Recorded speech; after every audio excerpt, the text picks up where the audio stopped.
often do we bring that kind of newness and surprise and openness to the person who's across from us? So that's one. The other is this whole thing about how to think about repeating problems. I mean, again, I don't think that there's a relationship on the face of this earth that isn't characterized by, and even in some ways comfortably held together by, repeating problems. You know, it's part of the fabric of how we create a sense of continuity with each other. But what if we start thinking about those as windows? You know, windows into ourselves. You know, that they encode parts of ourselves that we could take a look at. So reframe it, not as necessarily just problems, but no matter how hard they are. Okay, there's something here I can learn from. I think that's an incredibly powerful thing that folks can do in terms of thinking about how to go forward.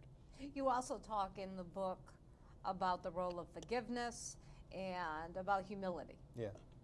As being important ingredients to a successful marriage. Right. I tried to pay attention to those. Yeah. Those Forgiveness chapters. especially. Yeah, they're hard. Yeah. No, I hear you. Yeah. Yeah.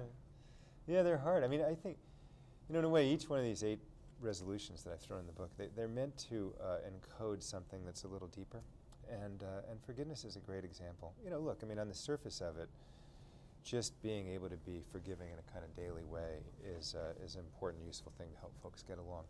But if you think about what the nature of blame is, it takes you to a slightly deeper place too. I mean, what's blame? I mean, blame is the idea that more often than not, that something should be different than it is, and that it's somebody's fault that it's not.